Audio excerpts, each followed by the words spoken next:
பாடங்களை பற்றி நான் உங்களோட ஷேர் பண்ணிக்கொள்ள விரும்புகிறேன்.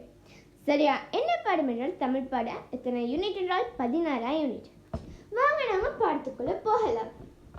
ஈசலும் புற்றும் கரையான்கள் ஒன்று சேர்ந்து பல நாட்கள் உழைத்து ஒரு நல்ல வீட்டை கட்டி முடித்தன. அந்த வீட்டுக்கு பல வாயில்களை வைத்தன. கோபுரம் போன்றிருந்த அந்த வீட்டின் வாயில்கள் வானை நோக்கி ஆங்காந்திருந்தன. சில வாயில்கள் நிலத்திலும் அமைந்திருந்தன. வீட்டினுள்ளே சிறியதும் பெரியதுமான பல அறைகள் இருந்தன. கரையான்கள் அந்த வீட்டில் வாழ்ந்தன, முட்டையிட்டன, குஞ்சு பொரித்தன. இவ்வாறு சில கரையான்கள் பரவலாக பெருகின. வேலை செய்யாமல் நீண்ட நாட்கள் உண்டு கொளுத்த கரையான்கள் பலவற்றிற்கு சிறகுகள் முளைத்தன. அவை ஈசல்கள் என அழைக்கப்பட்டன. அந்த சிறகு முளைத்த கரையான்கள் தம்மை ஆள்பவராக நினைத்தன. சிறகு முளைக்காத கரையான்களை அடிமைகளாக நடத்தின. ஈசல்கள் கரையான்களிடம் வேலை வாங்கின. அவை உழைக்காது உண்டு மேலும் கொளுத்தன. இதனால் துன்பப்பட்ட கரையான்கள் கீழேர்ந்தெழுந்தன. நீங்களும் நாங்களும் ஒரே இனம். சிறகு முளைத்து விட்டால் நீங்கள் பெரியவர்களா என்று கேட்டனர்.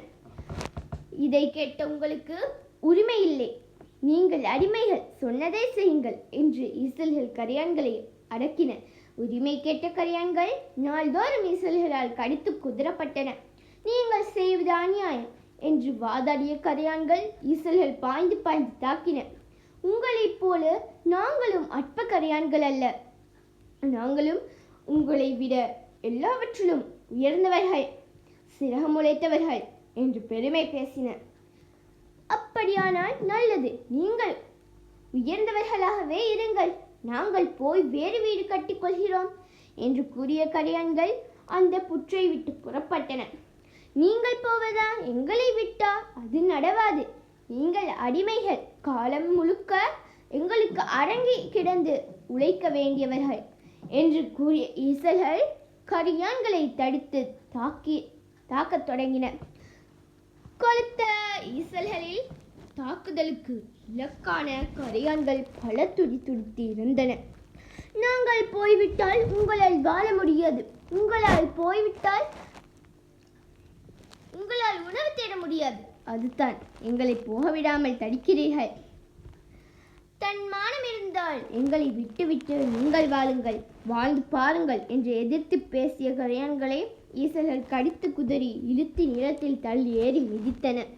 இவ்வாறு அந்த வீட்டில் வாழவும் முடியாது, ஓடிப்போகவும் முடியாது.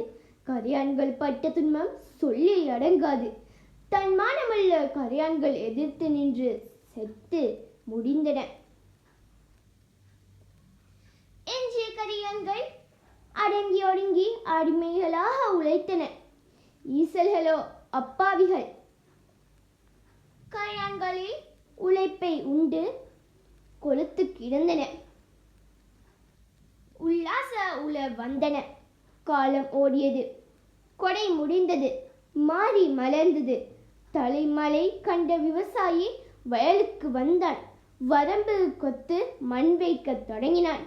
வயல் வெளியில் 4 வரம்புகளில் சந்திப்பில் கோபுரம் போல எழுந்து நின்ற புற்றினை கண்டான்.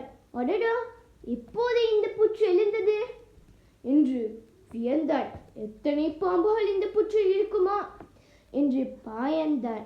அடுத்த கணம் மழை பெய்து இலகி போயிருந்த அந்த புற்றை அவனது கூரிய மண்வெட்டி பாதம் பார்த்தது.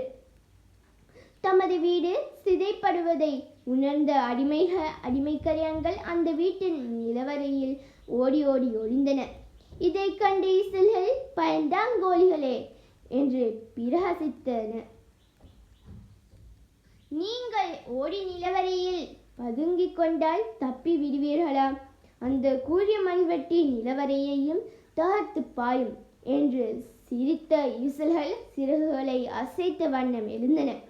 கரையான்களை, நீங்கள் அழிந்து போக வேண்டியதுதான்.